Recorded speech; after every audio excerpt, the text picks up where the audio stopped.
In ancient time, precisely in the region of South Sumatra, there was the Princess of Drought. Her real name was Princess Dilitan. She was called Princess Drought because she was born during the drought season. Unfortunately, her mother had passed away, so she became the king's only family. The king was a wise king. The country was peaceful and prosperous, until one time the country was hit by a very long dry season.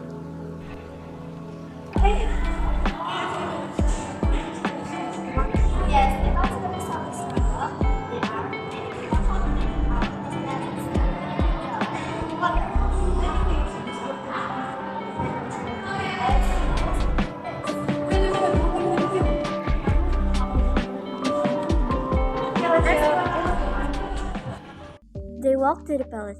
When they arrived at the palace, they met a knight, and the knight escorted them to the king.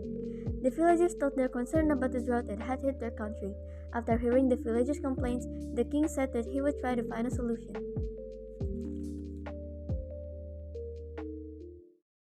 In the afternoon, the king decided to call a fortune teller to come to the palace. I will try to find solution, Majesty. Just a moment. Fortune teller started to tell a fortune, but after a while, he sighed. So, did you find a solution? I apologize, Majesty. I cannot find these problems. The king was a little disappointed. The fortune teller was finally allowed to leave the palace. The king had tried to call several other fortune tellers, but the result was all the same. No one managed to find a solution. Meanwhile, the king and the guards gathered in the meeting room. What shall I do now, House Kingdom? Your Majesty, I have not placed a great possible, but the particular life would be the part of the king. Yes, sir. You can give a solution. Alright, you're thankful.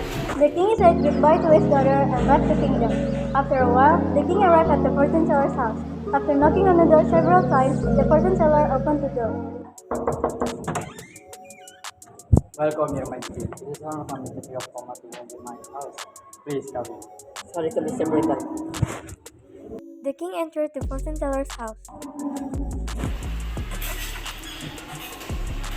I have something here. The king explained the problem of the drought that had hit the country to the fortune teller. The fortune teller starts fortune telling and pauses after a moment. There is a clue that will bring the million of the wisdom with. Sir, the clue will soon give you the promised gift. Very well, Mr. Brinton. I'm very proud of you. The king left the fortune teller's house. After arriving at his kingdom, the king went to his daughter and asked her if she had ever dreamed of such a solution of the drought. However, the princess said that she had never dreamed of such a thing. The night fell. The princess fell asleep in her private bedroom. During her sleep, the princess dreamed of meeting her mother. Her mother said that the country's drought problem would end if there's a girl that are willing to sacrifice herself and throw herself into the sea. The princess woke up from her sleep and immediately went to the king to tell him about her dream.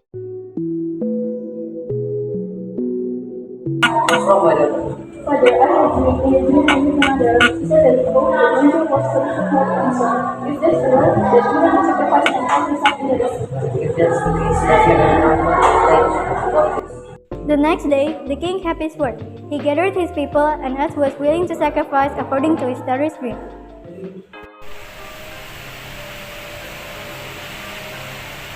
My people, are there any of you who are willing to volunteer for this kingdom?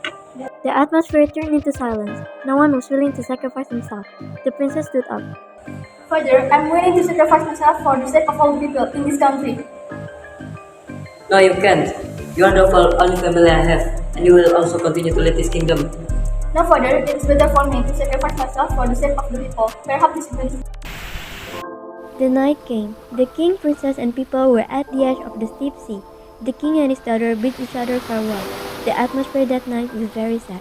The princess prepared herself to throw herself into the sea. She smiled until she finally threw herself into the sea. The villagers returned to their homes. The king also returned to the palace with sad and empty feelings. After arriving at the palace, the king slept in his room. At that time, the king heard a supernatural voice. The voices told the king to go to the seaside and meet his daughter. The king woke up from his sleep and immediately gathered the knight and villagers. My people, let's go to the seaside again. I heard the voice saying that I should go there and meet you. Alright, Your Majesty. Come along, everyone. Follow my lead. The king, knights, and people rushed to the seaside. They were surprised and happy to see the princess there in a safe condition. Thank you, Lord. You saved my daughter. The king was overjoyed. They finally returned to the palace. Since that incident, the drought that had hit their country was slowly resolved, and a few years later, the Princess of Drought or Princess Jelita became the queen in place of her father. She ruled wisely so that her people could live peacefully, prosperously, and happily ever after.